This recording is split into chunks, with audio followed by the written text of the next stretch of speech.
It is my pleasure to extend a special welcome to any new Commonwealth Club members who are here today. We know you will enjoy your membership and look forward to seeing you often. If you're not yet a member, today is a great time to join. So do reach out and become a member. You'll meet the most well-informed and interesting people in the Bay Area when attending Commonwealth Club events, all of whom are interested as you are in civic discussion and social interaction. We encourage you to introduce yourselves to each other and to get to know your fellow Commonwealth members and guests before the event or afterwards, and we'll provide you with the opportunity. We want to remind everyone that you can meet each other at a post-program reception, which will run from 8 to 8:30 p.m. outside this room. Today's event is co-sponsored by the Graduate Business Alumni Council and the Center for Regional Economy at the School of Economics and Business Administration, and I would like to welcome the students, alumni, faculty, and well-wishers of St. Mary's College School of Economics and Business Administration who are here today. This evening is part of our continuing efforts to lead responsibly and think globally, and that is the avowed mission of our business school. Before I introduce our distinguished guests, I want to gratefully acknowledge the sponsorship and support of the Commonwealth Club and its president, Dr. Gloria Duffy, and Vice President, Mr. George Dobbins. It is also my pleasure to introduce Dr. Zan Lee, Dean of the School of Economics and Business Administration at St. Mary's College, whose leadership and vision is transforming a school at this critical juncture in its almost 150-year history of existence in the Bay Area. He's been instrumental in bringing a new vision and direction to our school to meet the challenges in the second decade of our new century, and we are excited to work with him to build our programs, brand, and our global reach. As you know, St. Mary's is part of a 900 institution in 90 countries with 1 million students, a global institution run by the Christian Brothers, 6 of which are universities in the US. So I'd like to introduce, I'd like to ask Dr. Zan Lee to say a few words of welcome to our audience here today. Dr. Zan Lee.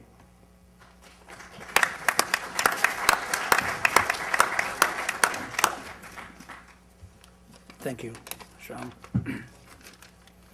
First, welcome to the second annual Global Economic Forum organized by the Center for Regional Economy at St. Mary's College and St. Mary's Graduate Business Council and our co-sponsor, Commonwealth Club of California. Particularly, we'd like to thank Dave Smolin, our alumni who contributed significantly to the event. Of course, Commonwealth Club, Gloria Duffy, and George Dobbins, which Sean already mentioned. And this is a wonderful venue and perfect setting to have our distinguished panel to discuss today's topics.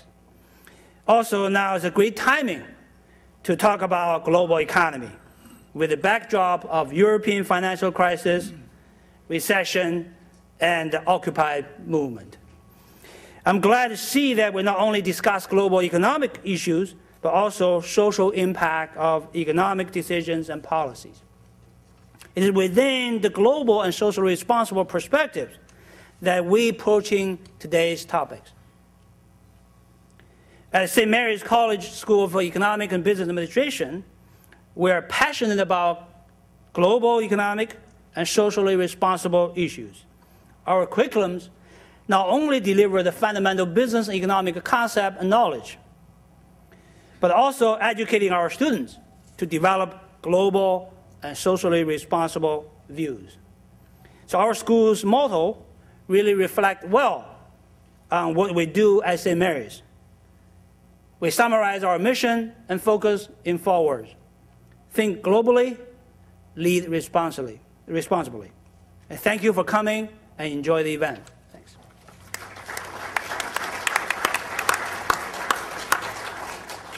Thank you very much, Dr. Lee. And now on to tonight's program. Before we get underway, let me remind everyone that you will find question cards on your seats. Please write down any questions you may have for our panelists and start early so that you can get your question in. And these cards will be collected during the program. There are individuals here who will collect the cards, and they will give them to Dr. Gomez, who will then filter them through to me. We will also have a microphone. You see 2 microphones there during the question period, and if you wish to ask your question rather than write it down, we will invite you to do so. Please ask only questions rather than making statements, and do keep them to the point. That would be you'd have a very grateful audience if you do that. And now we will begin the program for our radio and internet audiences. Good evening and welcome to tonight's special program of the Commonwealth Club of California and St. Mary's College of Economics and Business Administration. I'm Dr. Shyam Kamath, Associate Dean for Global and Graduate Programs at St. Mary's College of Economics and Business Administration, and your moderator for the program. Tonight, we will have a discussion about the global economy and competitiveness in a multipolar, interconnected, and interdependent world. We will ask questions like, what are the global economic prospects in the new reality of a faltering U.S. economy and stagnant growth in the West? Is the locus of competitiveness shifting from the West to the rising East and the South? What role can cash-strapped governments play in restoring economic growth and competitiveness? Will Asia and Latin America and Africa provide the locomotive for world economic growth? What role can business today in developing countries play in developing countries as global growth and economic activity shifts there? What does rising inequality portend for sustaining economic growth and competitiveness? How can those at the bottom of the economic pyramid, and this is of great concern to us at St. Mary's because of our concern for the poor and social justice, how can they be really helped to substantially improve their lot? Our outstanding panel of 3 experts on economics, business, and finance will discuss these and other pressing issues in the annual Global Economic Forum. And now it is my pleasure to introduce our distinguished panelists. Dr. Hui Wang is CEO of First China Capital, Inc., a consulting firm specialized in advising and global and Chinese financial institutions on strategic transactions in China, including joint ventures, investments, and acquisitions. Dr. Wang is also an adjunct scholar at the Rand Corporation in Santa Monica. First China Capital has advised and completed a number of landmark transactions in China under Dr. Wang's leadership, including the establishment of the first U.S.-China joint venture in asset management, the Invesco Great Wall Fund Management Company, which has proven remarkably successful and profitable. More recently, First China Capital, under his leadership, advised Morgan Stanley regarding the establishment of its China asset management platform through a series of acquisitions to form the Morgan Stanley Fund Management Company. And I just learned from him he's now working with a number of Japanese banks for their entry into China. As you know, they've been late movers, and he's working with them right now. Dr. Wang has also advised the Chinese central government on investment policies and economic reforms. He actively participated in China's early economic reforms in the 1980s and served as head of the Quantitative Studies Department of the China Economic Reform Institute, China's leading think tank on economic reforms during that time. He led China's first policy study on the transition of the economic order from a centrally planned to a market economy. The result of the study became the country's national reform policy in the late 1980s. Dr. Wang received his PhD in economics from the Rand Graduate School in California in 1992, an MA in economics from the Graduate School of the Chinese Academy of Social Sciences in Beijing in 1984 and his bachelor's degree in engineering in 1981 from the Dalian Institute of Technology. Dr. Wang is the author of a number of books on economic reform and other topics, including The Gradual Revolution, China's Economic Reform Movement, a RAND series book published by Transaction Publishers, Traditional Thinking and Contracts, Beijing University Press, and Markets and Contract in China, also published by the Beijing University Press. Welcome, Dr. Wang. Thank you. Next distinguished panelist is Andrew Cummins, founder and chief investment officer for Explorador Capital. He has extensive experience in global finance, particularly in Latin America, where he's been there for over 22 years, where he worked for Emerging Markets Investors Corporation, focused on investments in Argentina, Chile, Peru, and Ecuador. Prior to founding Explorador, Mr. Cummins was affiliated with Emerging Markets Management, a $9 billion investment firm in Washington, D.C.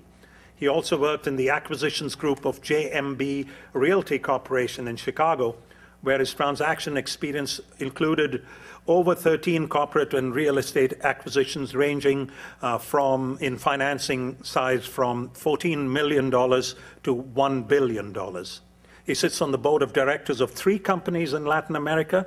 He received his MBA from the Harvard Business School with a focus on corporate strategy and finance, and a Bachelor of Science degree from the Haas School of Business at the University of California at Berkeley. At Berkeley, he was selected as commencement speaker at graduation ceremonies, elected senator of the student body government, awarded a Nikko Securities Fellowship to Tokyo, Japan, and founded the local chapter of the Association of Collegiate Entrepreneurs. Mr. Cummins has traveled, worked, and studied in Latin America over the past 20-plus years. He has guest lectured on corporate strategy at the Universidad Católica in Santiago and on international investment at the Universidad de Chile. Mr. Cummins has the distinction of being selected as a national finalist for the White House Fellowship Program in 1994. Welcome, Mr. Cummins.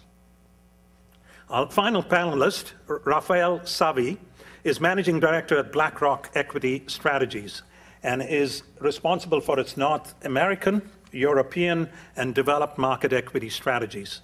Mr. Savi's service with the firm dates back to 2006, including his years with Barclays Global Investors, BGI, which merged with BlackRock in 2009. At BGI, Mr. Savi was Global Head of Portfolio Management for Active Equities. Previously, he was Head of Investments for European Active Equities. Mr. Savi joined BGI from Capitalia, where he was CEO of Capitalia Investment Management and previously Chief Investment Officer of Capitalia Asset Management.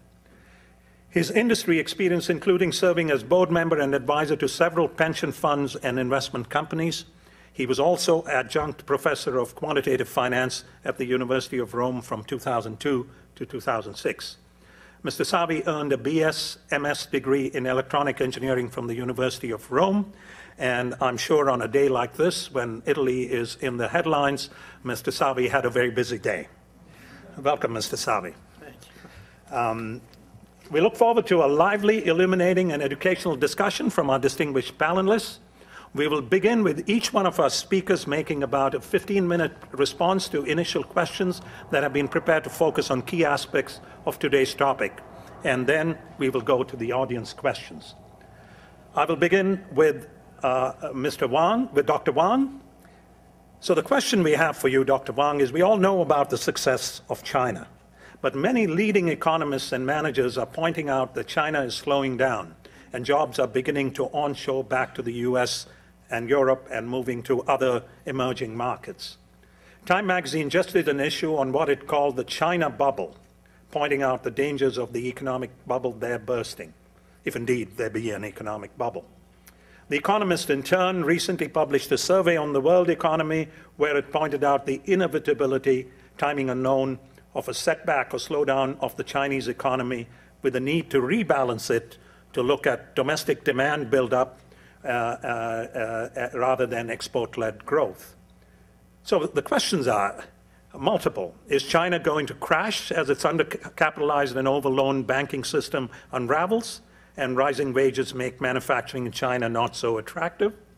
Or is China, like India, poised to eclipse the West as it continues its breakneck speed growth, albeit slowing down, and build its human capital, physical capital, and infrastructure to rival or outrival the West? Think bullet trains. What about India? Mr. Wang, could you please summarize the situation in Asia and whether the rise of China and the East will continue with the relative decline of the West, particularly the US? Over to you, sir. Thank you. That's easy. He can do that in 15 minutes. Was that a yes or no question? It is a yes or no question.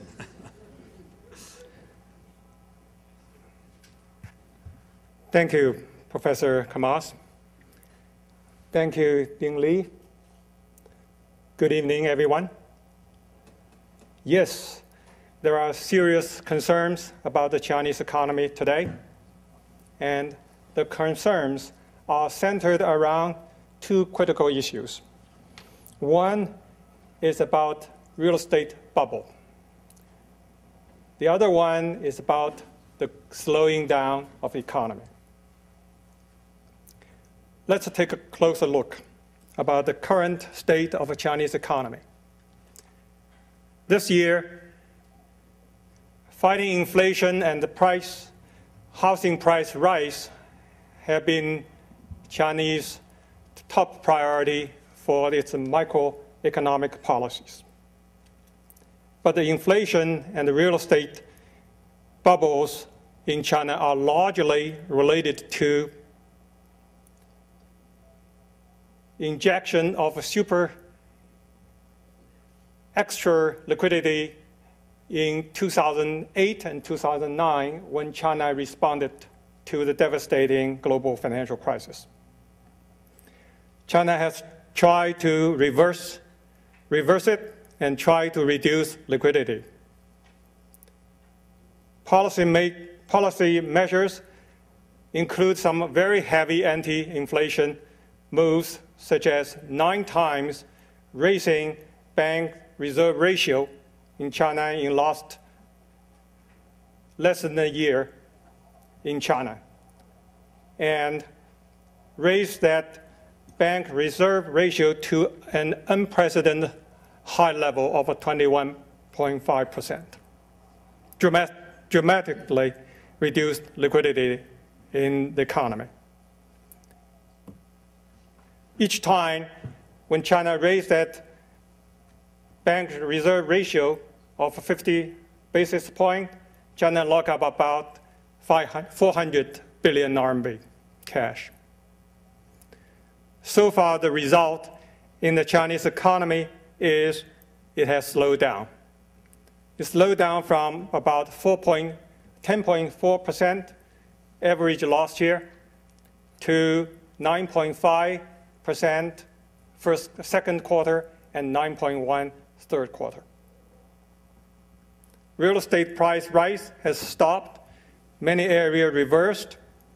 In the meantime, inflation seems to have peaked in July with CPI of 6.5% and coming down 6.2 in August and 6.1 in September and 5.5 last month. The decline of inflation and cooling down real estate market price should lead policy shift to maintaining growth and anti-inflation from a single goal of anti-inflation. In fact, the case for some adjustment in policies is strengthening, and the government has quietly selected some policies to prevent decline in some sensitive areas, such as job-sensitive, smaller businesses. On export, European orders have been soft, particularly last 2 quarters. China labor costs been rising, and other asset price also high. But when we take a closer look at the overall picture, things may not be that gloomy. The first 3 quarters, export growth still over 20%. Even with decline of export growth, in September it reached 17%, still significantly higher than China's own GDP growth. So it may be prudent to wait and see, more evident, to make a judgment whether China has made at the term of this change of a trend. Additionally, although weaker export and drop in fixed asset investment, industry growth in China remained at the level of 10% in the third quarter. Retail sale growth remained strong at 11% in last month or in September, partly offset drop in export. To summarize, inflation in China appears to be under control, while economic growth seems to have stabilized around 8 to 9%. China is entering a new phase of a delicate balance of fighting inflation and maintaining employment. Adjustment of a policy stance and selective relaxation of macro policies are underway, and it's likely to get to China back to a normal growth pattern. In the end, it seems to me there will be little chance for Chinese economy to have a crash or even a hard landing. Although I'm less gloomy on the Chinese midterm and short-term economic situation, I'm more cautious on Chinese long-term perspective. China's rise in the last 30 years, to some extent, can be attributed to massive, continuous, and nationwide conversion and appreciation of human asset. The conversion of human asset from centrally planned economy to a market economy, and the conversion of human asset from self-sufficient economy to exporting and trading economy. All this happened in China while Chinese people, including the leaders and farmers, all try honestly learn from others, from outside, and try continuously reform itself. However, today, I see some slowdown of learning, the precious, important learning. Some unwarranted complacencies in combination of some unsettled fear in China in the face of global and domestic challenges. For China's long-term perspective, there are 3 key variables, among others, that could determine how China's economy will move forward. Variable 1. Innovation. China has enjoyed catching up advantage tremendously. Catching up, however, eventually will be gone for China. And China would need to be able to lead for its growth. To lead, innovation will be the key. In today's China, in its school and the society at large, there are issues students can't discuss. There is truths in history that students cannot seek. There are doctrines that students cannot challenge, and there are ideas that students can't explore. With all this, some of the basic conditions and environment for quality education, particularly developing imagination, creativity, courage and being truthful, those are critical to innovation, are compromised. So for development of innovation, China has a long way to go. Variable 2, continuous reform. China needs to continue its reform, continue its market-oriented reform. In China, state-owned companies still enjoy privilege in many of domestic market, where private business are either not allowed or find it very difficult to enter. China needs reform on it. Government-protected state-owned companies can't win competition in the global market. State-owned company is not efficient. History does not challenge this. With its history in centrally planned system and state ownership, China, for its own sake, needs to continuously fight with the tendency to go back to the government-controlled economy.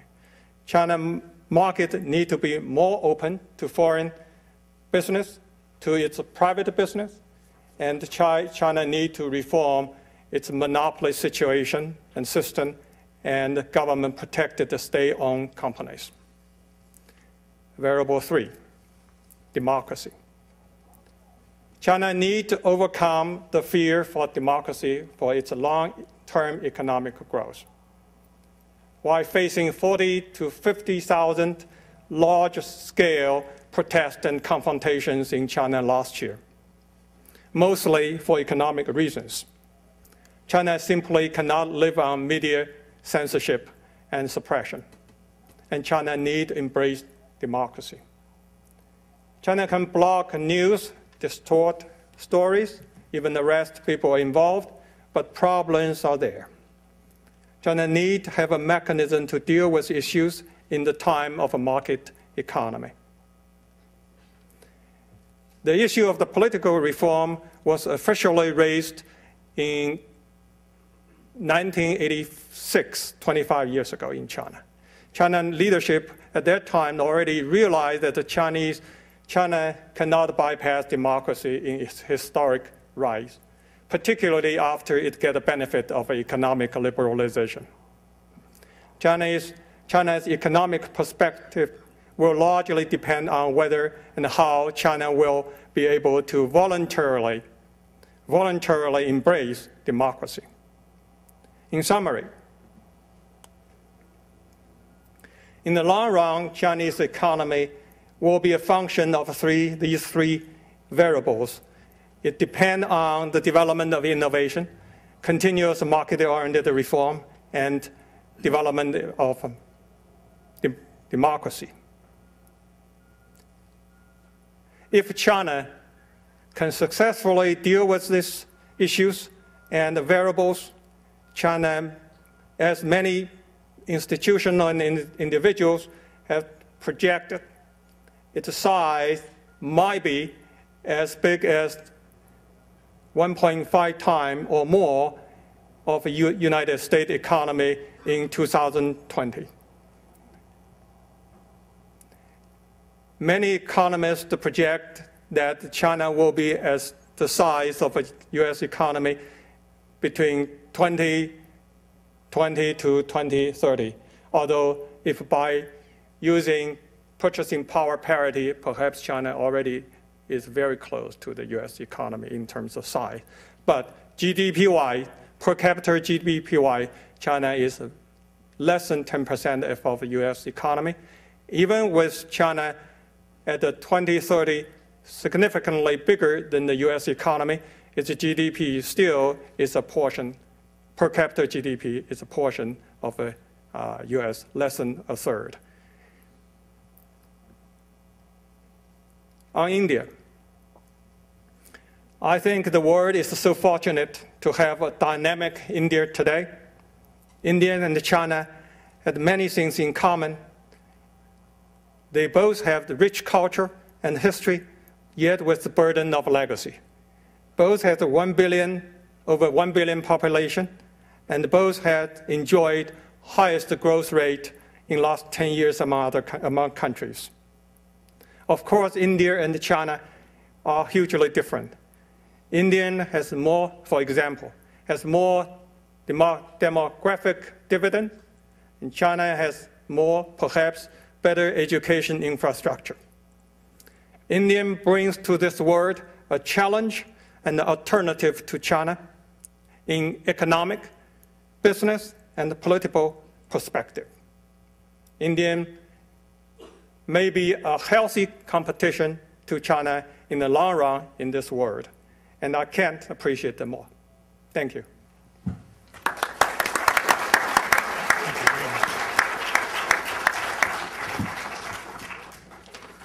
Thank you very much. I knew he could do it, and he did 2 countries in 15 minutes. That was quite amazing. So thank you for that very balanced picture. I thought you really looked at the short term and the long term and came up with the critical questions, which I think in the long term you were talking about total factor productivity, which economists say is based on innovation.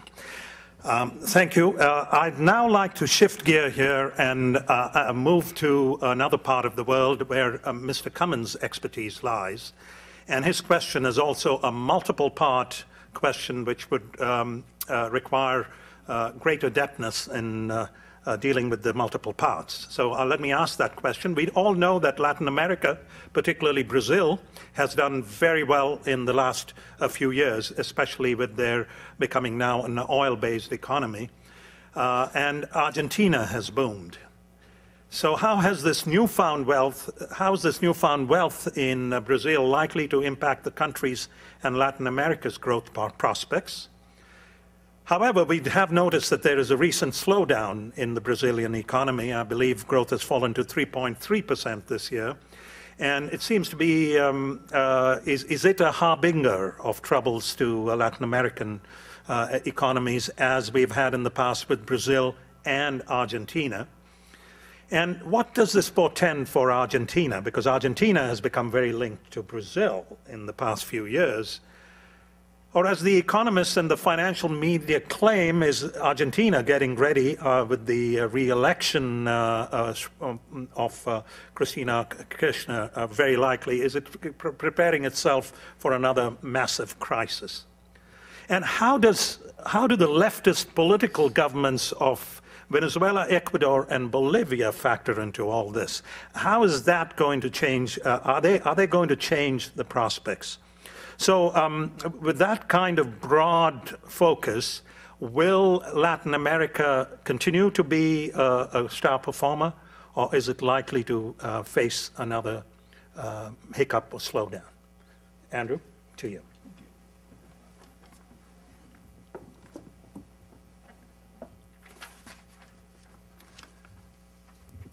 Thank you very much. Well, that's a lot to cover in 10 or 15 minutes. I think it would be useful for me just to define quickly what is Latin America. And I run an investment company focused on the region, and we primarily focus on Brazil and Mexico, which account for over 75% of the population of the region, and secondarily Chile, Peru, Colombia, and a little bit in Central America. Argentina, Venezuela, Nicaragua, Ecuador, Bolivia are countries that are big in the headlines but small in the population and undergoing extreme challenges with respect to economic and political freedom.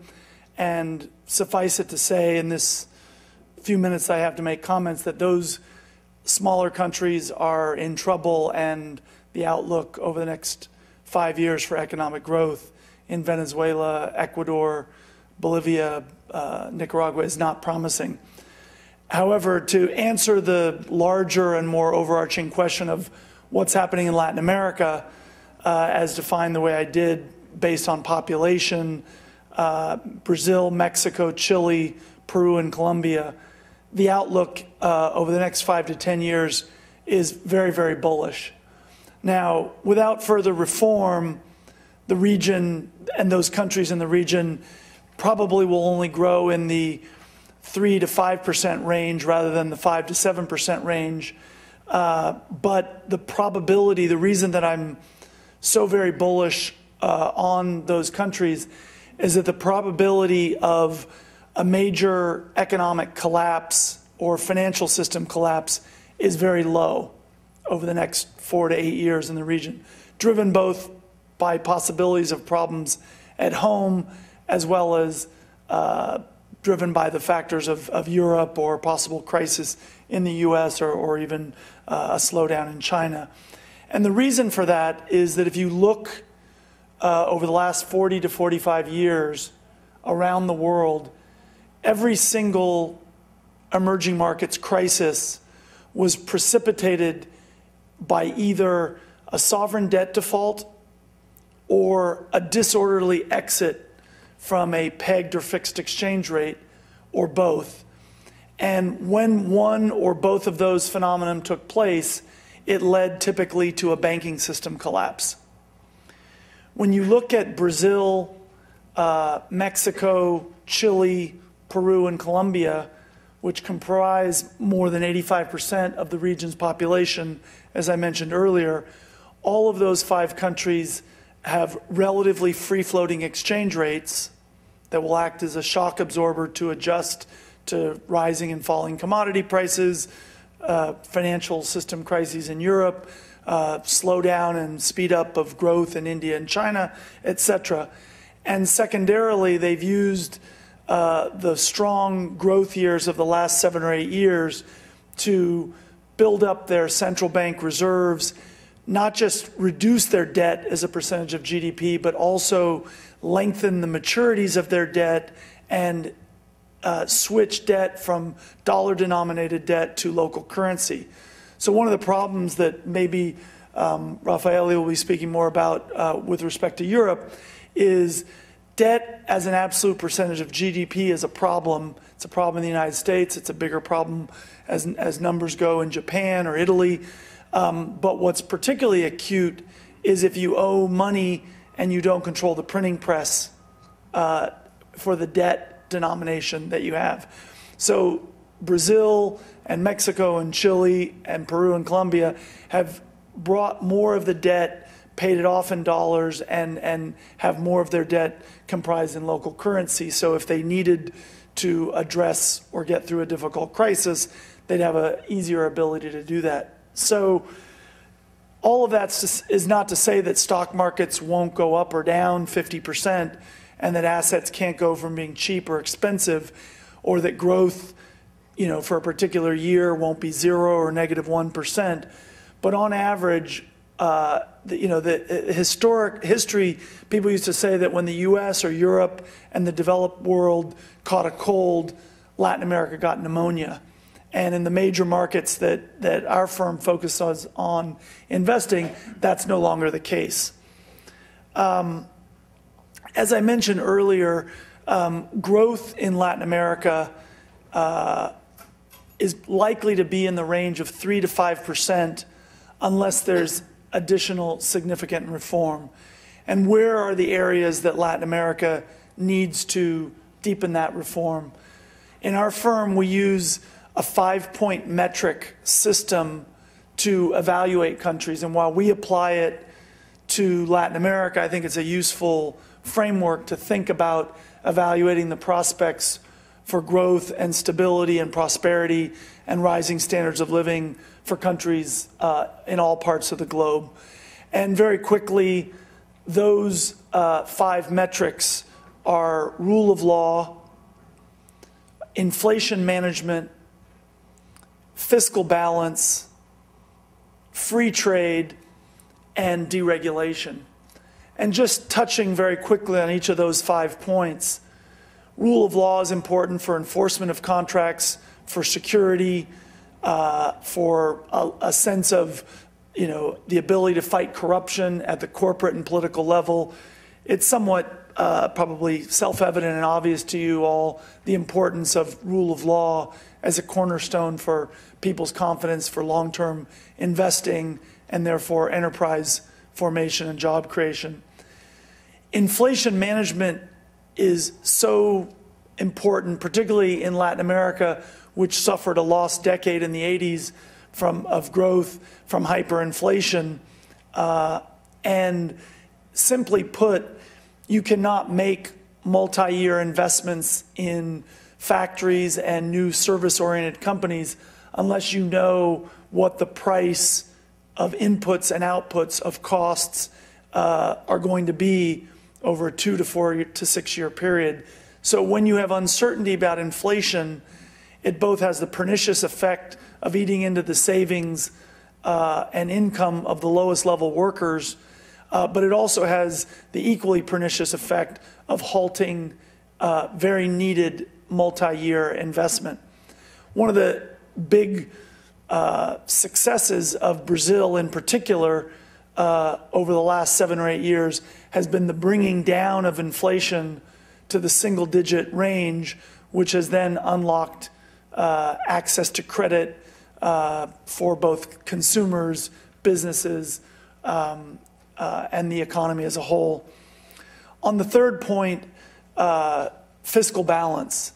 And the United States right now is running a 10% of GDP deficit at the budgetary level. And what I can tell you from being a student of and an investor in Latin America over the last 20 to 25 years is that that does not end well. Simply put, it does not end well. Budget deficits in Brazil, in Mexico, Chile, Peru, and Colombia are all below 5%. And while you would prefer a perfect fiscal balance on average over a multi-year period, the fiscal deficits in Latin America, which have to be financed with accumulation of sovereign debt, are at low enough levels that that is not likely to lead to a sovereign debt crisis the way we've seen in decades past in Latin America. And for students of history, it's a tale of caution that's being played out real time in Europe, and in my view, over time going to be played out in the United States. On the fourth point, free trade. At the end of the day, free trade, which leads to specialization, allows workers and companies to acquire skills and expertise to meet consumers' needs, is critical for long-term rising standards of living. And the good news for Latin America is that you have Chile, which is probably the free trade poster child for the whole world, Mexico, which has made a lot of progress with free trade, not just with the US and Canada, but also with its neighbors to the south and with Europe and other parts of the globe. Brazil is a little bit slower and has more work to do on the free trade front. Peru and Colombia now have free trade with the United States.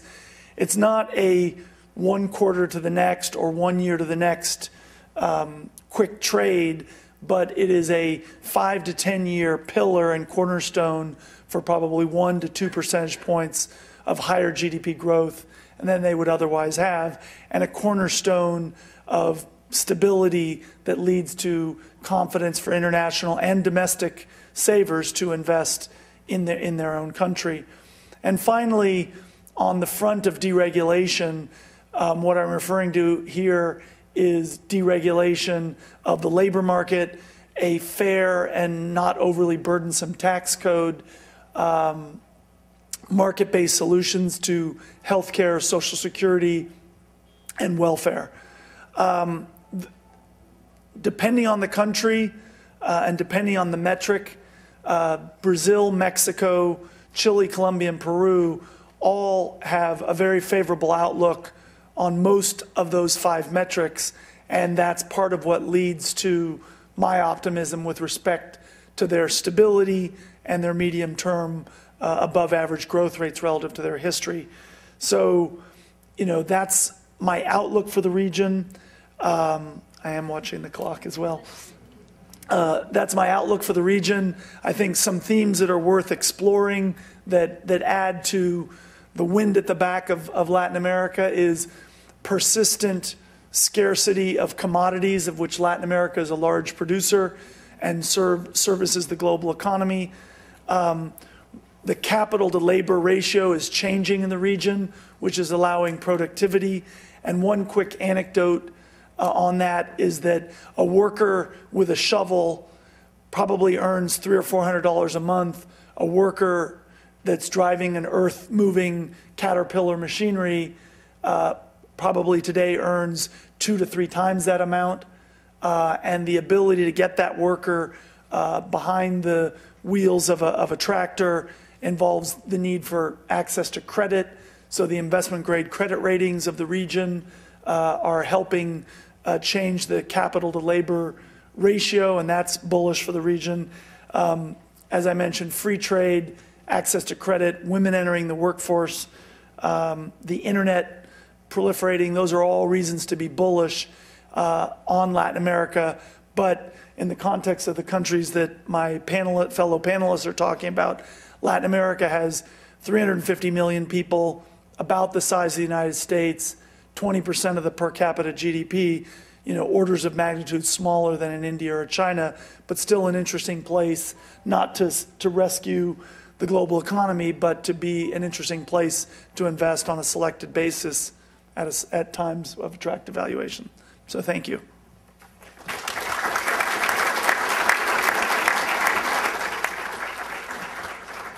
Thank you very much, Andrew. That was a very illuminating summary of what is going on in Latin America. Certainly it sets the situation in terms of the global context well.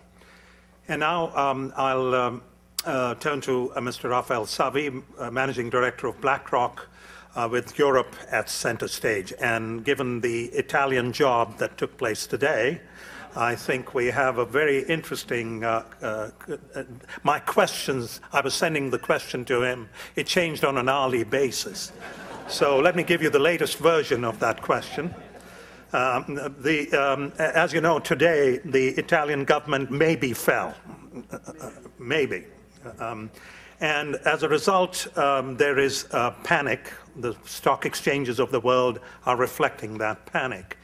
So the question really is that what is the future of Europe, and therefore the future of the rest of the world, given the context of what is going on in Europe? Was the rescue package that was put together inadequate? And if it was inadequate, are we seeing the playing out of the natural tendencies of a currency union that is diverse, with very diverse economic prospects, very diverse cultural bases, and 2 or 3 dominating players? Are we seeing the play out of the economics and politics of that? And of course, all of us are interested, because we want to call our brokers right after this. We are interested in what your forecast for tomorrow morning is, and then for the longer term is. So if you could summarize the situation in Europe today, what impact it's likely to have on the United States and the rest of the world in the next 15 minutes, that would be wonderful.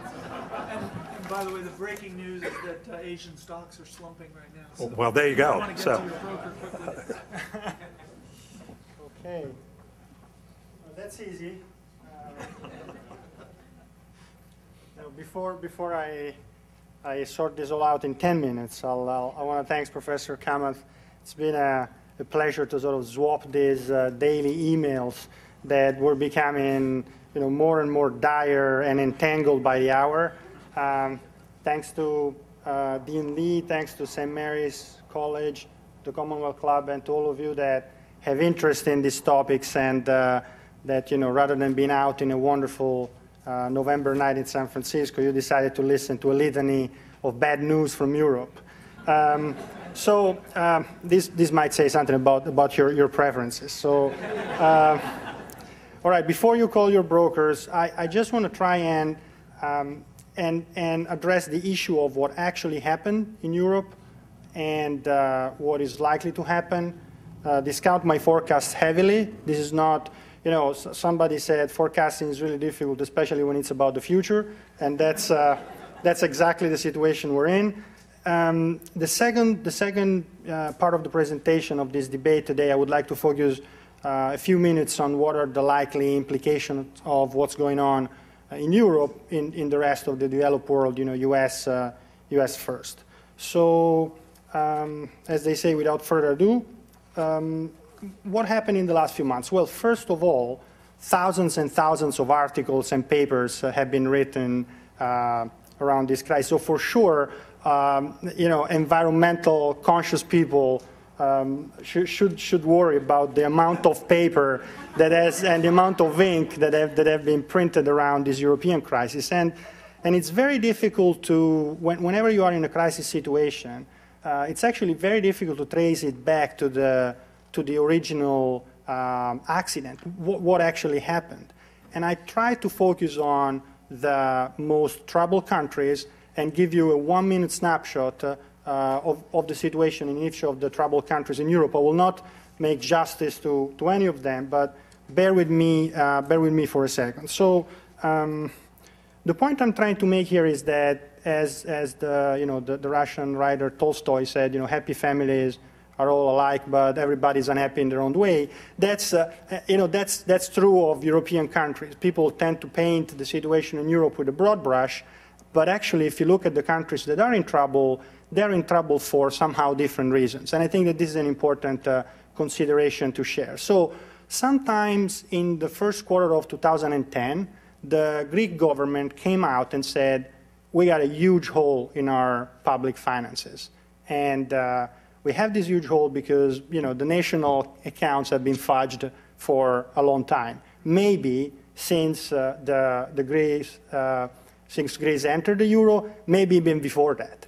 So that was quite a shock to the market, but the markets took it sort of well and said, well, all right, maybe that's not too good. So the interest rates on Greek debt start going up, but there was no real sign of panic for quite some time. And what is that held that panic back? It was this sense that there's no way that a sovereign entity that is part of the European Union and of the monetary union will go down. So this is, if you want, the too big to fail in this case, even if Greece, relative to some of the defaults we've seen, is pretty small. There's something like 150 to 200 billion euros of outstanding debt, which sounds like a big amount, but in the grand scheme of things, is actually not. Think about Italy. Italy is $2.5 trillion. That's a big amount. So it took a while. It took probably 3 to 4 months for this idea to get in investors' mind that actually, a sovereign state that is part of the European Monetary Union could default. This could not be, money good, and that was quite remarkable. The other countries that got in trouble, actually, from the realization that there was a problem to being on the deathbed, was much faster, and it's actually getting faster every time, because the market now is actually thinking, yes, these countries can go under. So what is wrong with Greece, which is a wonderful country with a lot of wonderful people in it? When you have these fudged accounts, it's actually a pretty simple situation, which is the revenues were lower than stated, and the expenses were higher. So when you actually look at, I'm not an economist, but it's remarkable how you can simplify the world, even when it's like a large government. Endemic problems in tax collections are part of the picture. Part of the picture is also the global financial crisis. And for some countries in Europe, a very, very low growth, 1%, 1.2%, 1.3% average for a decade.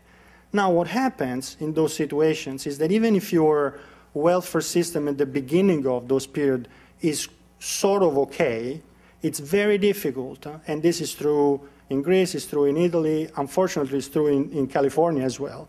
It's very difficult if you hit a 15-year patch of no growth, no real growth, to afford the benefits and entitlements that you have been rightfully thinking about in the good times. So how did they make it for 10 years? Well, interest rates were so low that they were able to grow the amount of money that they could borrow from the market at low interest rates to pay an inefficient system. But in the absence of growth, fudging turned out to be necessary. Everybody has their preferred story on Greece about, they have the railway system, the revenues is 100 million euro and they spend 500 million per year, this type of things. But by and large, the issue is is an issue of very low growth for a prolonged period of time. Now, if we move to Ireland, Ireland is a completely different story. Ireland has been growing remarkably well in the last decade relative to the other European countries, and Ireland is a victim of the global financial crisis. Very large banks with assets that were way too big for Ireland as a country, and the decision in Q4 2008 to make good bondholders in Irish banks. So that decision was a momentous decision, and Ireland is still, and it will still pay the consequences of that for many years to come. Ireland has no problem in collecting tax revenues. They don't have a huge entitlement and welfare system. So if you also like a little bit the cultural and the news cycles side to it, there was a lot of moral outrage at countries like Greece and Italy, and because they're wasteful spenders and they're tax evaders, nobody said anything to Ireland. But their spreads that indicate the probability of default over the next 2 to 3 years are pretty much in a danger zone. So third country I'll cover quickly is Spain. Spain is safe for now. Actually, Spain seemed to be ahead of Italy in the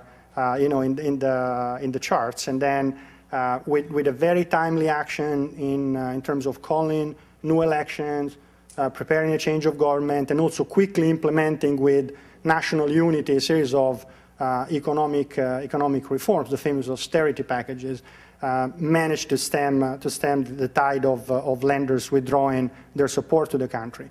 What happened there is it's even different. Is huge boom in construction. Actually, that part of the story is similar to the U.S. If you want huge boom in construction, a lot of private residential constructions, and then all of a sudden the financial crisis arrives.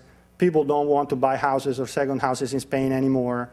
Huge unemployment because construction was such a big employer, especially for uneducated and young people in Spain. And so all of a sudden there's a plummeting in revenues. There's just a huge contraction in the underlying economy, and again, there's a need of a fast action to cut spending because in Europe these days you don't want to be seen as running a large budget deficit. Portugal is probably the least interesting of them all. It's a lovely country again, but it's kind of small, and there's nothing really terribly wrong with Portugal. And the real deal there is extremely low growth for an extremely long period of time. And finally, Italy, close to my heart. I'm Italian. Today was quite a day. If you wanna lend the money to the Italian government today, you're the only one in the whole world. And there you have every sort of problem that I mentioned before: low revenues, endemic tax evasion, very low growth, so entitlement benefits become impossible to sustain, compounded by terrible lack of political credibility. And here we are at 7.5% interest rates on the 10-year yield. So what would have happened before the euro? What would these countries have done? Well, we know that. They would have devalued. All these countries actually are famous for 15-year cycles of devaluation, like forever. There's a good book of Carmen Reinert and Ken Rogoff that says that Greece has been semi-defaulted for 50% of the time in the last 100 years. So this is not new, but what used to happen is currency devaluation, sharp economic contraction in that country, and also very quick recovery stimulated by a more competitive position in the export markets. But the other subtle point that is key to understand why we are in these troubles is that before the euro, there was not a contagion risk. So if Greek went bust in 1994, there would have barely been a ripple in the global economy. If Greece goes bust now, nobody knows actually what's going to happen. So the contagion aspect of the European crisis is really a key one. And I'm gonna close on this one talking about what are the likely solutions to the problem, and I'm gonna make a forecast on what's actually going to happen. So bear with me. Maybe you can call the brokers at the end of it. Now, the real problem is that nobody actually knows exactly how to do it. There's not an exit clause in the current foundation treaties, and there's not an exit clause because you don't want to signal to the market that that might actually happen. So now, can you really disentangle the monetary union in a way that, creates a firewall around the good part of Europe and let these other countries go out? The second camp is, okay, we are in this mess, let's bail them out.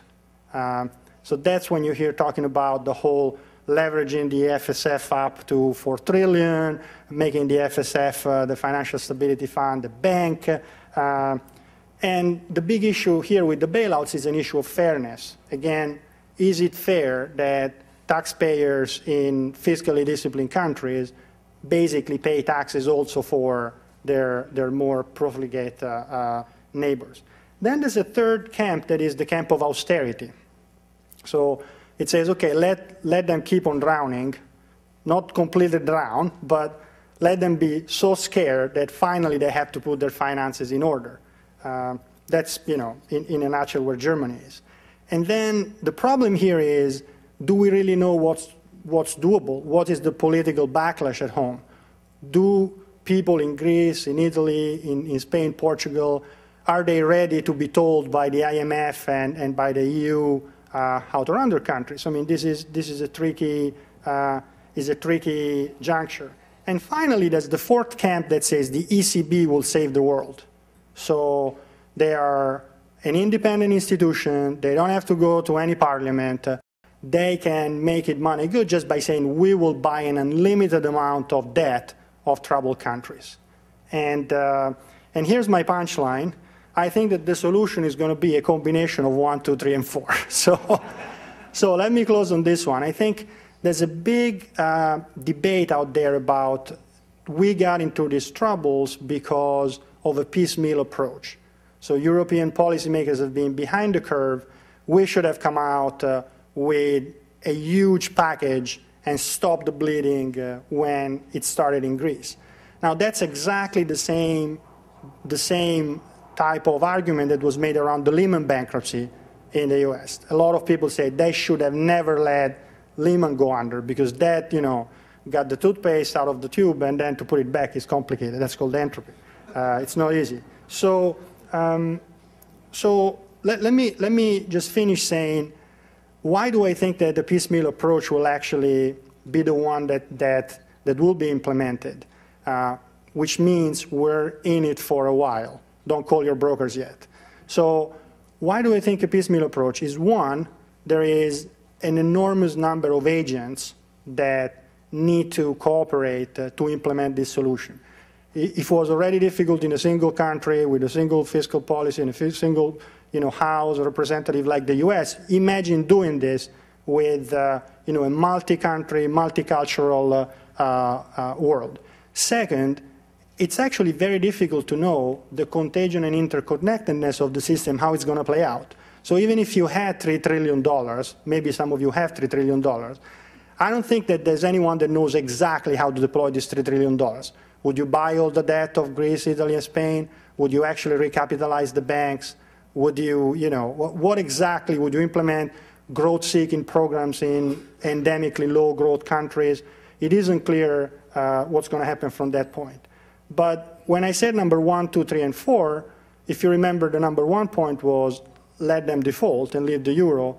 So I will conclude saying I think that there is a non-zero probability that actually the euro will not survive in its current state and will have less countries as part of the monetary union. Thank you.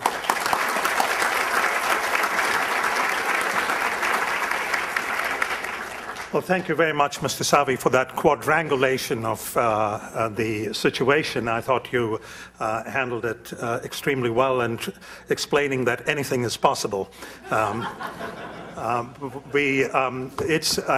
like to thank all three of the presenters today for their excellent overviews, and what I appreciated very much was the clarity of the 3 or 4 ideas around which you placed your response. It's now time for our question period. It's time for you to now drill holes through the arguments that have been put forward with regard to what's going on. We will use both written and verbal questions. So now is the time for you to line up on the microphone if you wish to do so. My colleague, Dr. Gomez, Tomas Gomez, Director of the Center for Regional Economy, will give me the selected questions, and I will ping-pong between the questions and written questions and the verbal questions. May I have the questions, please? Thank you very much. So I'd like to start with the first question. If the Chinese economy, and particularly job growth, comes to a halt, what will happen to the current government leadership and the Communist Party as a whole? Dr. Wang, I think this question is for you. From there, please. Yes. The employment issue certainly is very sensitive in China. And I think the employment issue perhaps is a trigger for China, the government, to start to shift the anti-inflation policy, single purpose or single aim to balancing that the anti-inflation purpose or strategy was in combination with maintaining growth and maintaining and employment. And at this time, particularly as the liquidity squeeze making many smaller companies difficult, and some of them also exporting companies. And the government actually start to raise or lift some of restrictions for smaller banks in their loan to smaller businesses. And some of smaller banks, as compared to large banks at this time, 21.5% of reserve ratio. Some of smaller banks targeting or servicing smaller business now their reserve ratio have been reduced to 17% or 18%. So they are very sensitive to this issue, and I think this is one of their top priority. Thank you very much. I have a question for Mr. Cummins of Explorador Capital. What are the areas of investment opportunity in South America, in the countries you mentioned, particularly, and what are the downside risks? And, of course, the opportunity. And is it technology, or is it export-oriented agriculture, or some other sector that investors should be looking at from the United States as engines of growth? I think that there are two categories of investment that are distinct. One is the commodity and the non-commodity sector. 60% of GDP in Brazil, for example, is part of the domestic economy. And so in that space, there are very interesting investments in education services, healthcare, IT services, food and beverage, retail, real estate, financial services. So there's probably 10 or 12 different, basic industry sectors that all need investment and offer interesting multi-year rates of return. In the commodity sector, Latin America is a low-cost producer in a number of mining areas, copper, iron ore, soft commodities like soybeans, citrus, etc. And commodities are typically very cyclical. And so to touch on your part of your question about downside, commodities as a whole are typically not the most attractive investment across the whole industry on a global basis. If you can go into a low-cost producer, that becomes more attractive. And if you can invest when the cycle is down, that's even more compelling, because if you go into an existing commodity producer when copper prices are at $3 or $4 a pound, or oil prices are $90 or $100 a barrel. And if China, which we're hearing may or may not have hiccups at some point in the next 2 to 4 to 6 to 8 years, were to have a slowdown, those commodity prices come tumbling down, and so that would particularly hurt investments in that sector. When we deconstruct equity market returns into 3 categories, one is currency, one is valuation, and one is cash flow or earnings growth. And right now, the currencies have weakened a bit in August, September, and October. And so the downside from currency is a little bit less than it was in the earlier part of this year. Valuations are now cheap with single-digit P ratios, and earnings growth outlook is modest and attractive over a multi-year period for the reasons I talked about in my presentation. So in Brazil in particular, a Dutch disease type of outcome depends on what happens to that currency. In other words, if the currency appreciates, it could choke growth. Well, I mean, I think when I think about the Dutch disease, I think about high commodity prices leading to excessive government spending, and that when those commodity prices collapse, you end up with a huge fiscal deficit.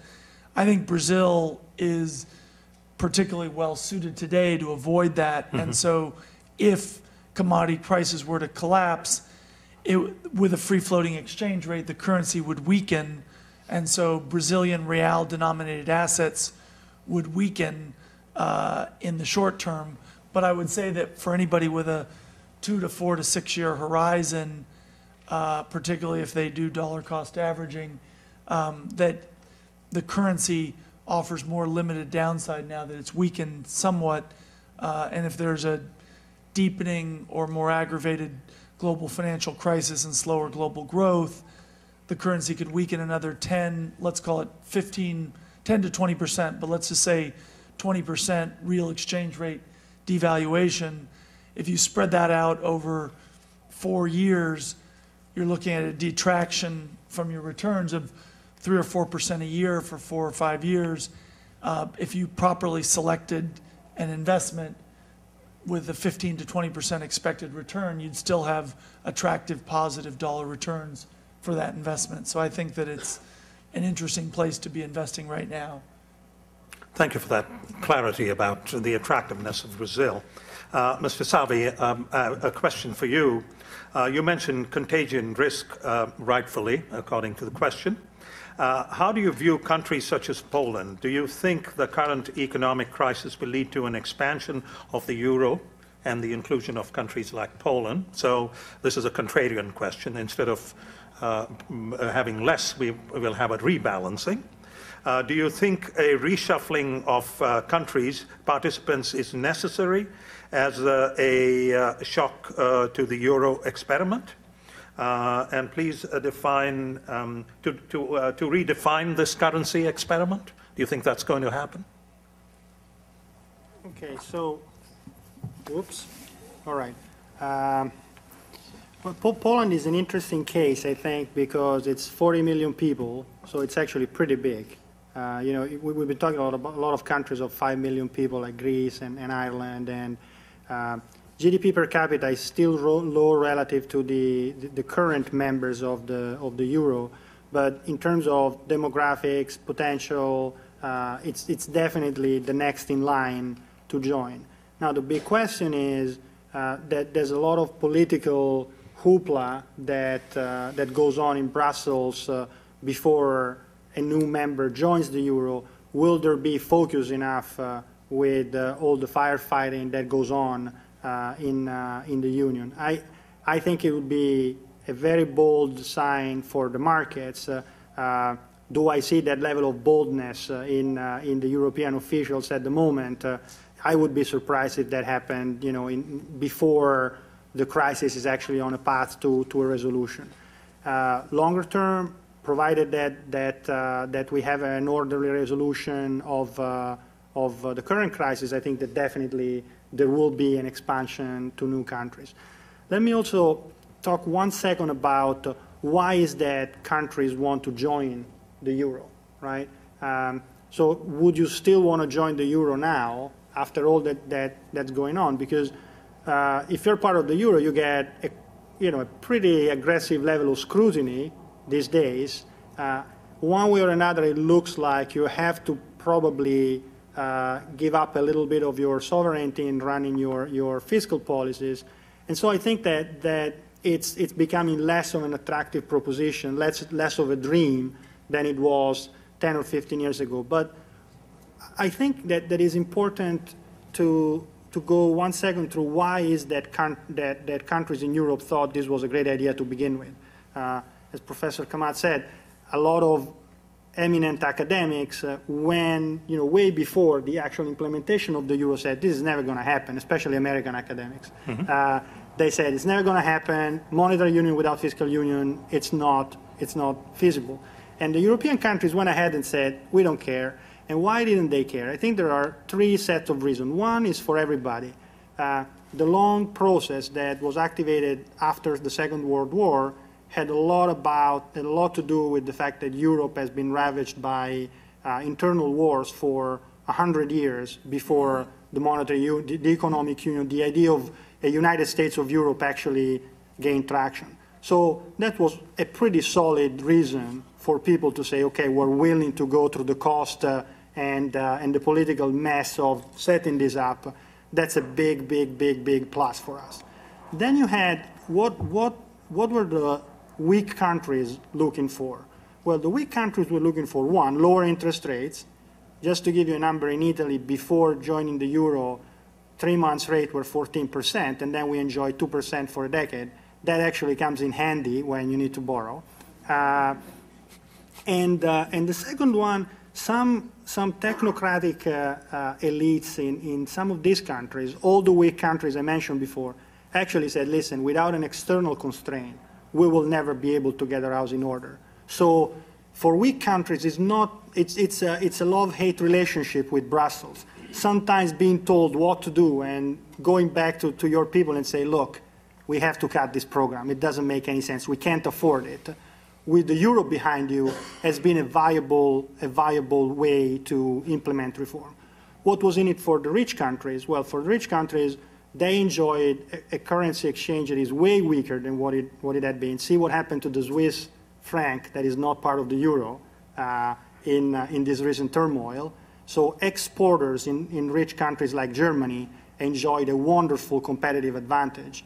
And the second one, I think there was this idea that, hey, we can straighten up and help our neighbors to find better ways of managing their economy. So when I look at these reasons, I do think that they're all still pretty valid. So I think that all the fundamental reasons why countries decided to go through this mess and give up part of control on their own house to this supranational European entity, they're still valid. So my forecast is that we'll have a very tough ride, but then when the dust settles, the dream of the euro will still be there to defy the skeptics.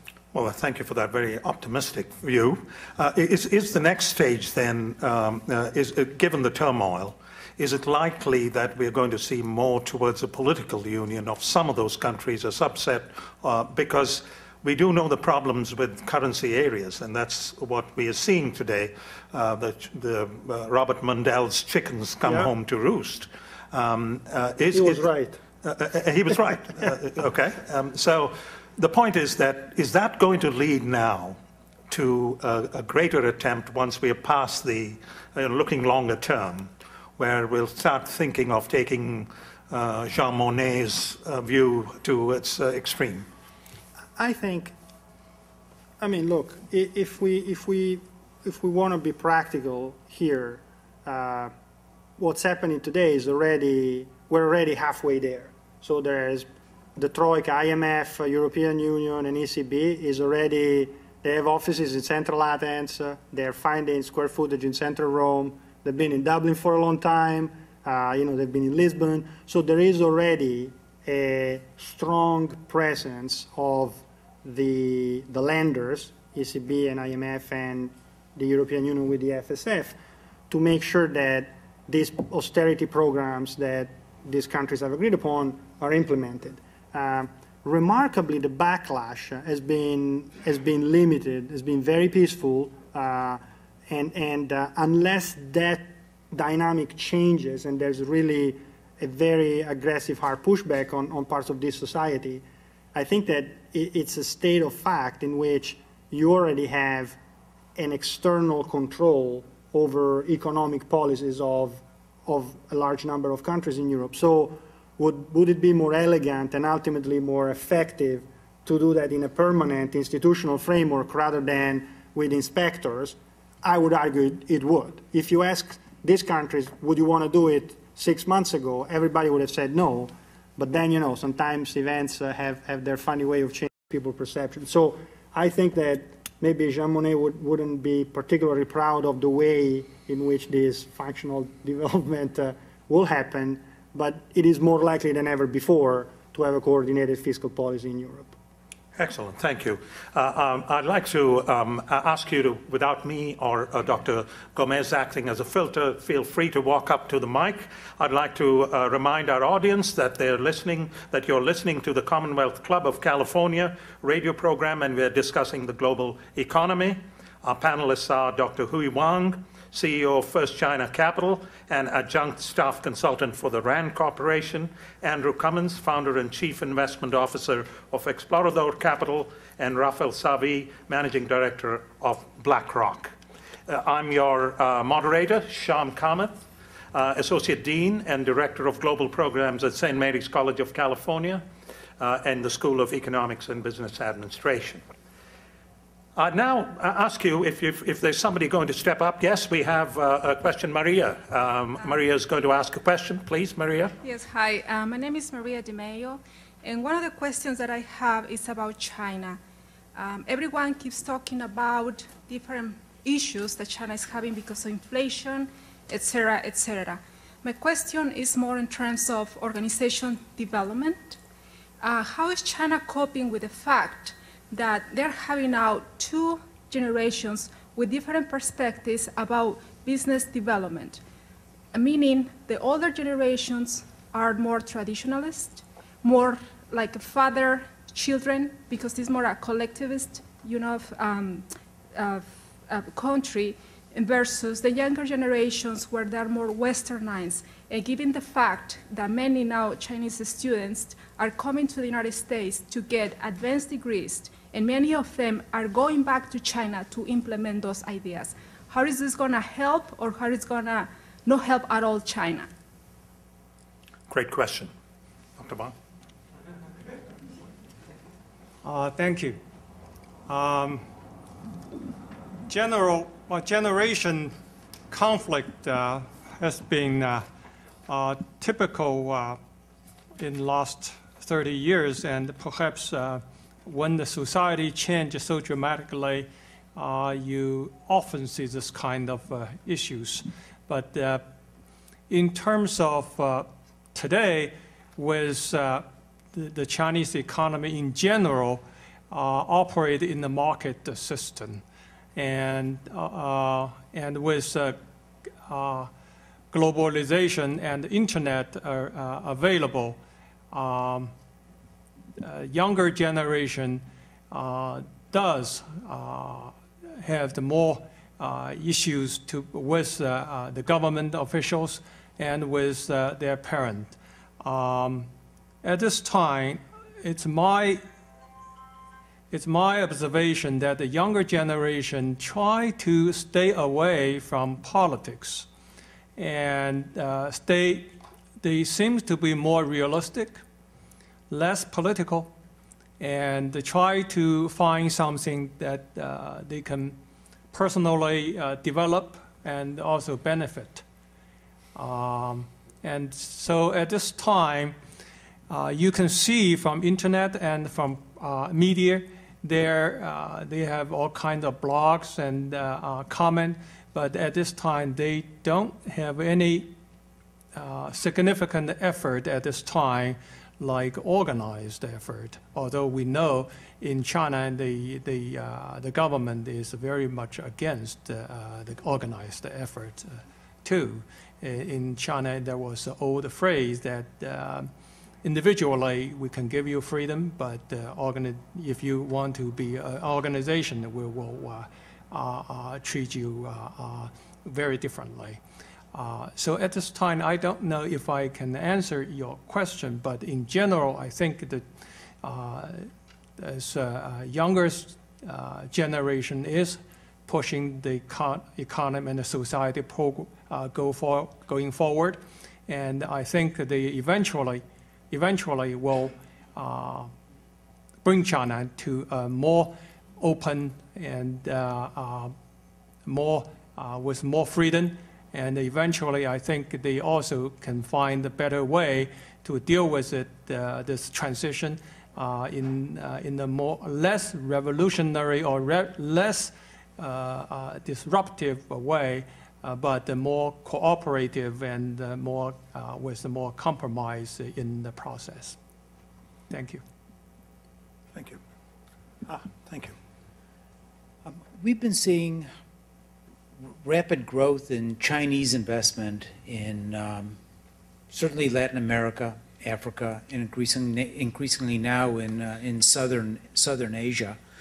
There's also been talk about China becoming more involved in any potential bailout process for Europe. To what extent is Chinese involvement in the economies of these different regions going to affect the political economic balance that they have been achieved so far, and how may it change the dynamics of the relationship that these countries have with China and with the U.S.? I think this is a question which all three of you can probably take a shot at. Would you like to start, Dr. Wang? Sure. I try. I'm not very sure I can answer that. About bailing out, potentially, or the topic of bailing out, or Chinese put some money there to help other countries, particularly European countries, to deal with the crisis.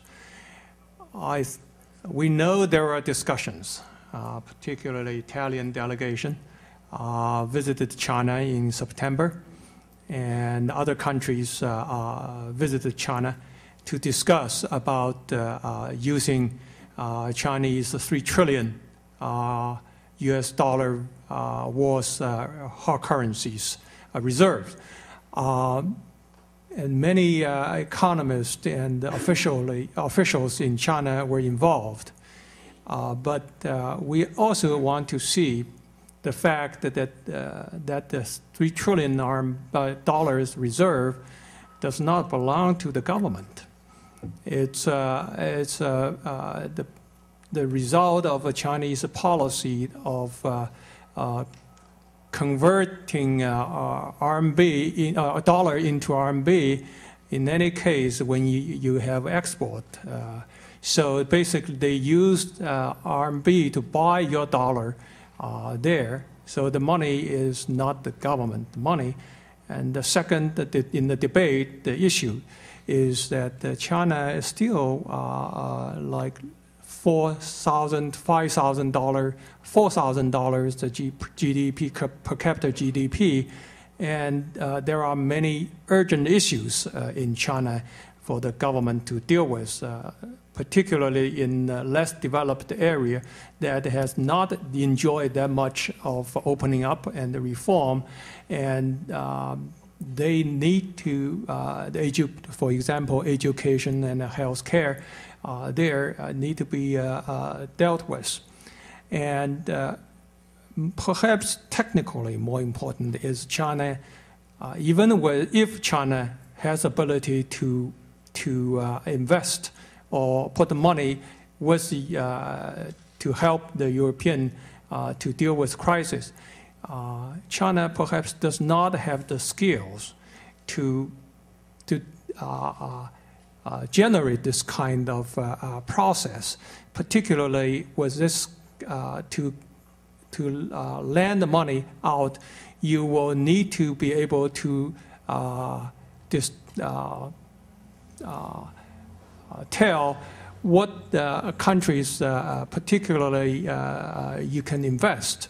Among the European countries, there are solid as Germany,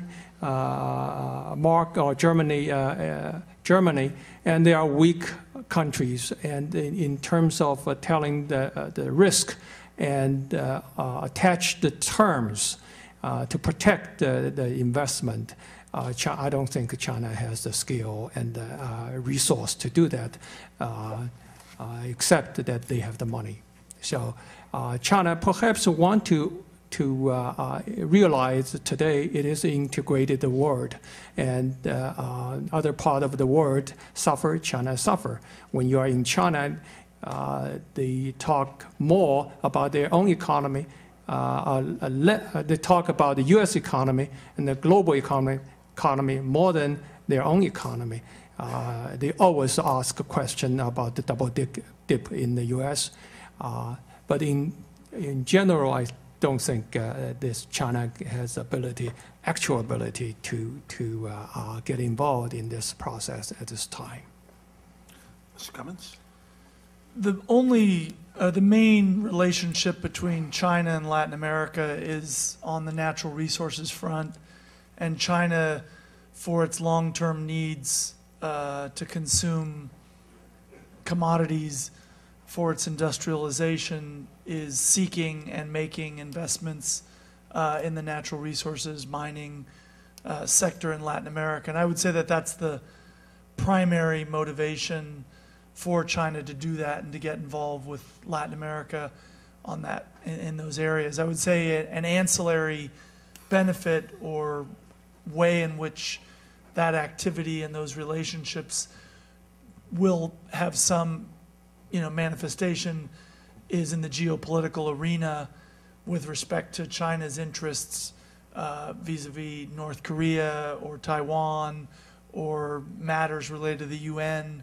And so if and when and as China needs support politically from Latin American countries, the relationships and the investment and the economic ties will help them somewhat on that front to counterbalance the weight of the United States. And already trade, for example, in Chile is larger to Asia than it is with the US. And so that trend is taking place. Mr. Savi, I'd also like you to address this question, particularly in the light of the special purpose vehicle part of the EU bailout package, where, to me, it looks the equivalent of the CDO mess. But if you could indicate whether the countries would invest in, particularly China, in something like that. Oh, boy. I struggle to tell you yes, they will or no, they won't. I was thinking about this question in terms of and I'll give you an answer anyway, even if I struggle. I was thinking about this question in terms of what is the impact of China and other growing Asian economies. How is the economic landscape changing in the world? And in a minute, I would say that I see three big changes that have happened, and I think that these trends will stay with us for a long time. One, as you were saying, resources. So there's more people that compete for a reasonably limited amount of resources. Production cycles and new capacity in resource extraction is a long process, so prices will stay high. If you think that we've been through all these things we've been through in the last 3 years, and oil is $95 a barrel, I think it's quite remarkable. It's telling you that dynamic has changed. So it's going to be costly to consume resources, and I think that that's going to be there for a while. The second one is on export markets, and here I come to my answer. I actually think that I'm no expert, so you got the best answer you can already. But I think that growing economies in Asia understand that they actually are more connected to the rest of the world than it was the case 20 years ago. So I think that there will be some form of participation to trying to stabilize the economy. Now, will it be a direct investment or will it be a loosening of the monetary policy at home to stimulate domestic consumption? I don't know. But anyway, there will be some action that would not be there where developed markets not in trouble. And the third point that is, I've been very upbeat so far. This point is a little bit less upbeat. Is what I think was pretty interesting in this latest downturn is that in the U.S. a lot of manufacturing jobs have been lost. Now, if you actually look at what happened to these jobs, they have been lost, but they've been recreated in other countries. So what I think that this tells you is for some, when there is a lot of job mobility and corporations can move jobs around the world, then you might have that you have a desperate employment crisis in a country like the U.S. or Europe, and you actually are employing hundreds of millions of people more every 5 years in the rest of the world. So if you actually look at the number of people that work around the world, that's not gone down in the last 3 years. But what you've seen is that actually certain type of jobs in certain sectors are moving semi-permanently to different production locations. And I think to that point that a very integrated world economy will still see jobs moving, manufacturing jobs moving abroad. I don't see anything now that is telling us that this trend is stopping. Well, thank you. The next question, I think, is one that is probably going to be a key development over the medium and the long term. And I think it applies to all three of you, if we could ask you to address this question. It has to do with the flexible currency and a reserve currency. As you know, the United States has enjoyed what I think Charles de Gaulle, or was it Francois Mitterrand, called an exorbitant privilege of being the world's reserve currency. And we have seen the EU gain share, even though there's a 60%, I believe, a global, the currency share of the US dollar is about 60 or 62%. Is it likely that the renminbi will become a reserve currency? First of all, will there be a point when it'll become a free-floating currency, or when the restraints will be removed? And second, will it ever become a reserve currency? And do we already see this happening, for example, in the financial market in Hong Kong, for example? So, to you, Dr. Wang. Yes, to some extent, to Professor Kamal's question, yes, China, the RMB or yuan will, in not very long time in the future, will become a free trade currency, and perhaps will become a reserve. Some of the country will choose it to be its reserve currency. And at this time, China is already experimenting this and putting RMB to be the settlement, trade settlement currency in Hong Kong. And it quickly rise to $600 billion level. And it's expanding quickly. Once that China get more experience in that, and China particularly try to find a way that they can change this current controlled exchange rate to a market exchange rate. They want the process to be a controlled and a manageable process.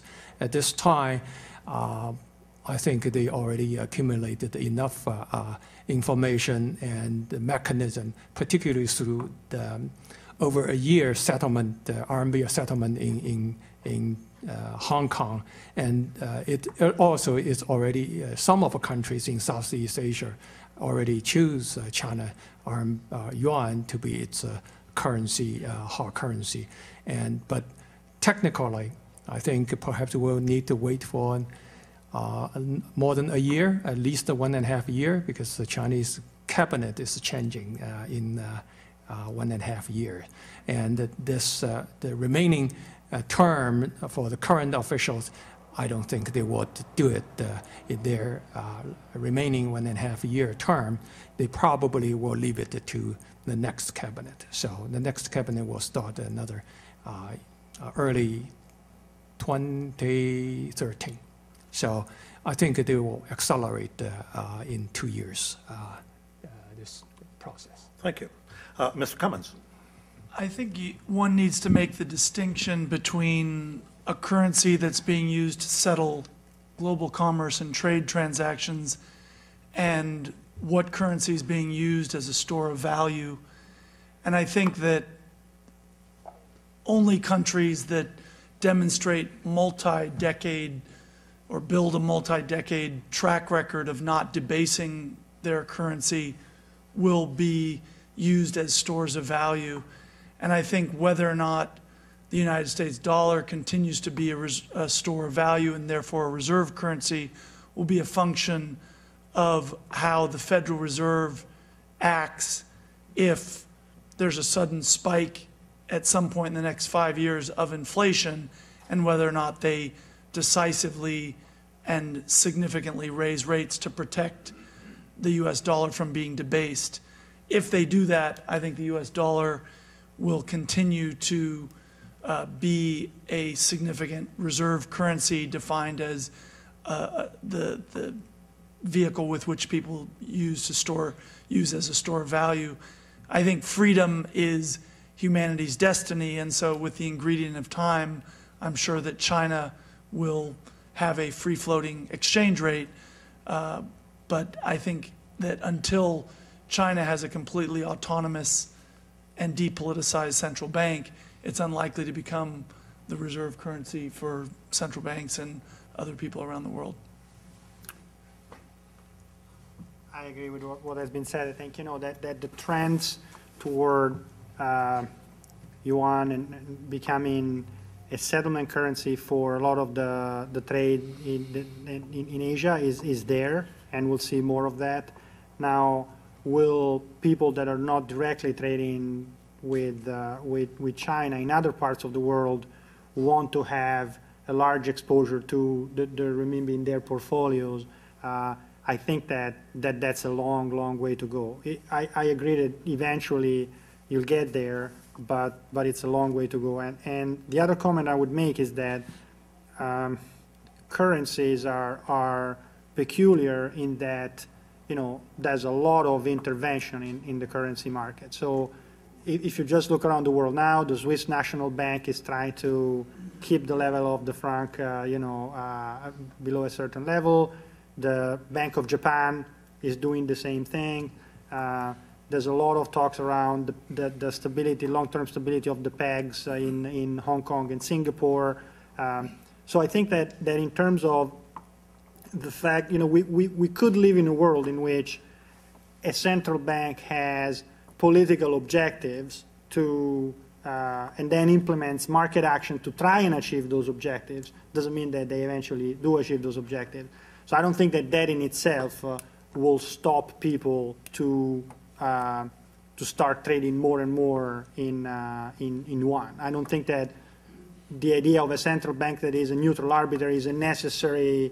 I know that we all in the West cry a lot about China manipulating their currencies, but if you see what Japan and Switzerland are trying to do now, well, I can understand also the other side of the argument. Thank you very much. Thank you for your patience in waiting. Your question, please. I would like the three of you to bring out your crystal balls and to give us a little bit of a prediction on the following question. The United States recently went through a recession, and we're still in one. Europe went through a little bit of a recession as well. Now we've got the sovereign debt issue going on. So there's a lot of uncertainty in the economic future in the next 4 or 5 years. I'm not quite sure how long. So I'm wondering, there's a certain natural cycle to almost all kinds of problems, economic problems, and I'm wondering how long it will take to unravel and then to build back up to a level where we would call it growth in the Western economies. Open season. Anybody?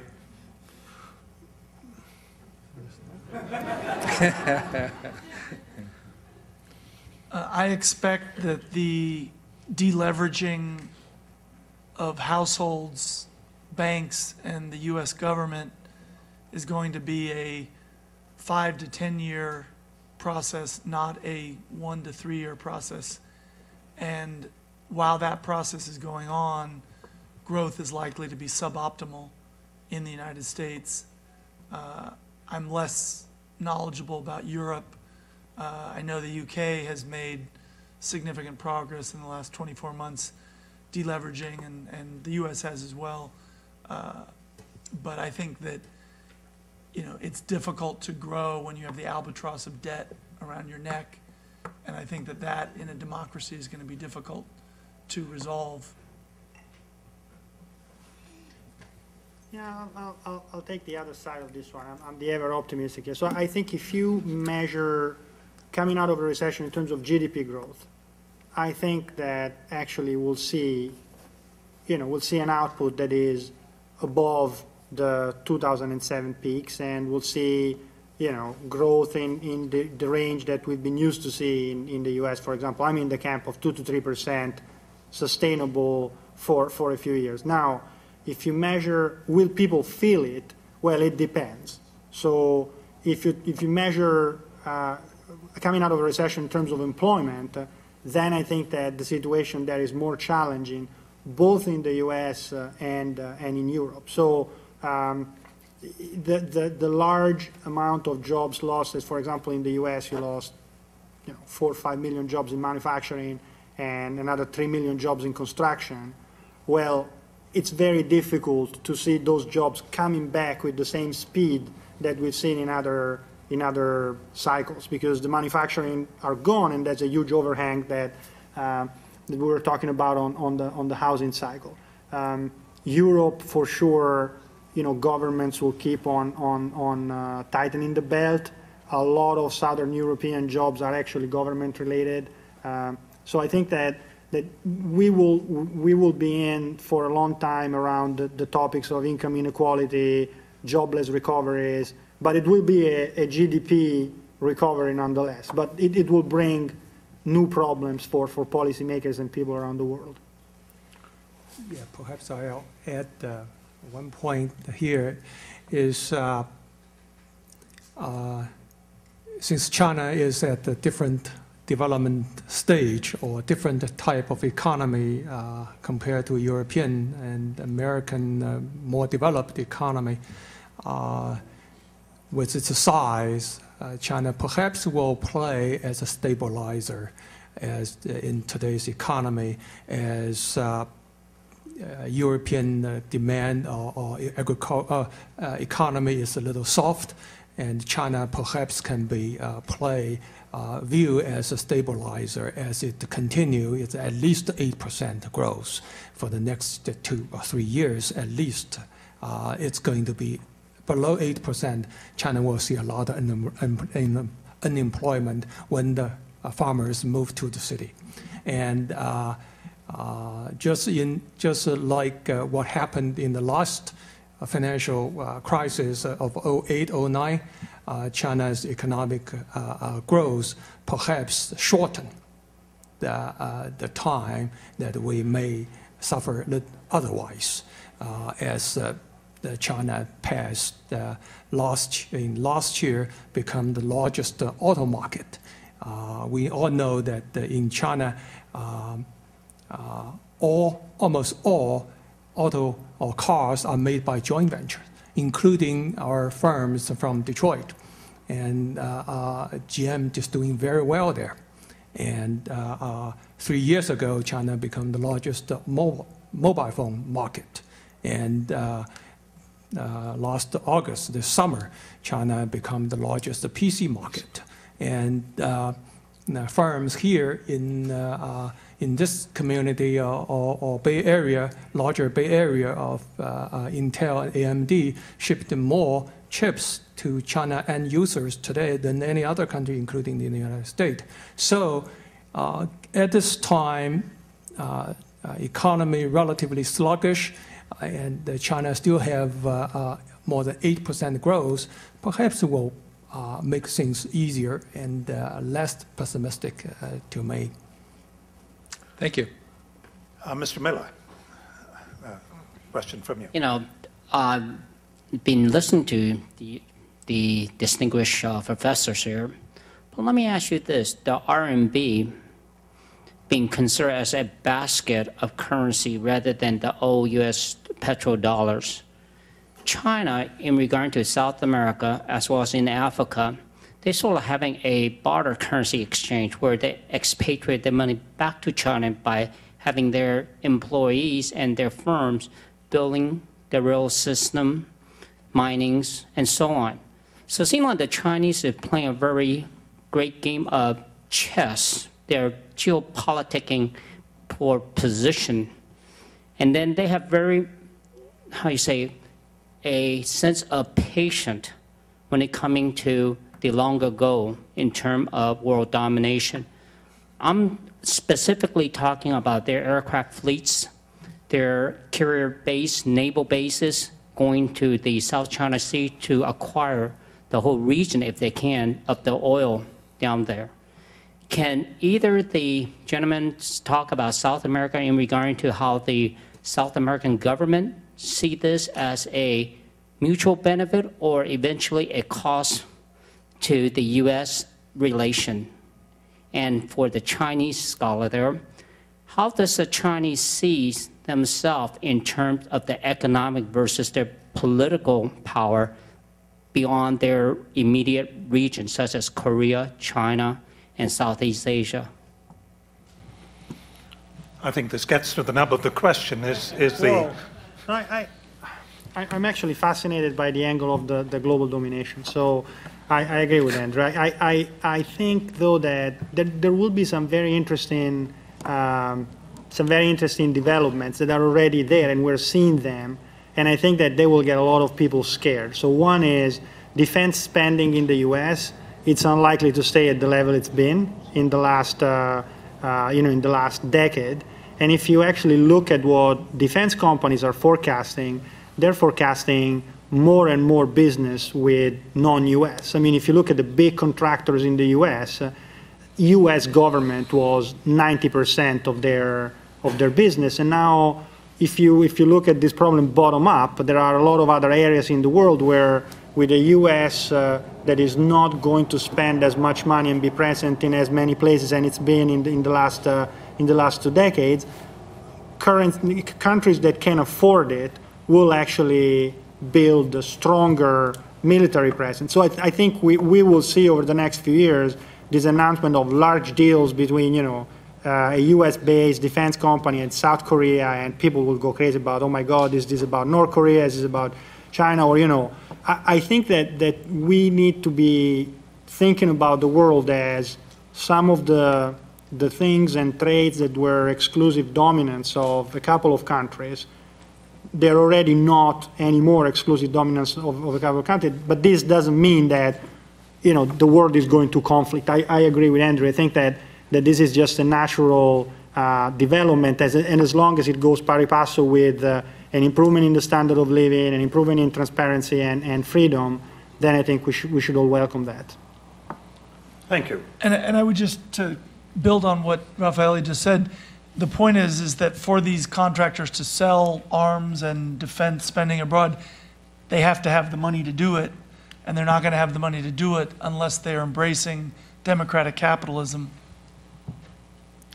Well, thank you very much. This is going to be the last question, and that question is to Laurie Gentles, from Vice President at San Francisco State University. Laurie. Thank you. This question is for Dr. Wang.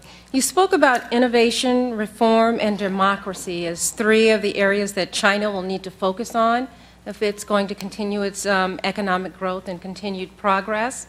And my question is realistically, what is it going to take for China to actually make that shift in mindset, given its embedded traditions? So kind of 3 points. Does China understand that it needs to make this change? And if so, what will it take for it to actually make that shift, given its traditions? And then if it does make the shift, what is the threat or potential opportunity for the world economy? And you'll have to limit your answer to 4 minutes. Thank you. Thank you for the great question. These issues, like democracy, innovation, and reform, perhaps are not strange to the decision makers there. They may have thought about it, and for example, the democracy. When China get the benefit of early reform, particularly when they dissolve the commune and see the output of agriculture output went up dramatically, and early industry reform generated good more output for consumptions in the city. China already at the time thought to introduce democracy, or they call it the political reform. They actually form a political reform office headed by the premier at the time. But for them to introduce the political reform or more democracy, they now has a couple of issues to deal with. First, it's incumbent. They have interest. Officials, state-owned companies, they have issue. They have their interest embedded in the system. It perhaps will have someday that some external forces push it or trigger it, and together with some internal preparedness or readiness, if they have this kind of lucky combination, perhaps that will happen. But in general, I think they are aware of it. There are debate inside the party and inside the political circle. How to do it? They already, in the recent debate, internal debate, they already raised the issue of Taiwan. That is the closest one to China. That is the Chinese culture, and authoritarian government in Taiwan before 1987. But Taiwan did make change in 1987. And in the past, China debate itself that we are economically poor, we are not ready. But today, they compare China's today's economic condition, there is no excuse. Taiwan did it in 1987. At that time, the per capita GDP, China is already there. So they are debating it. They have several. One is the interest, how you deal with the interest, the people already in the system. And the second, how to orderly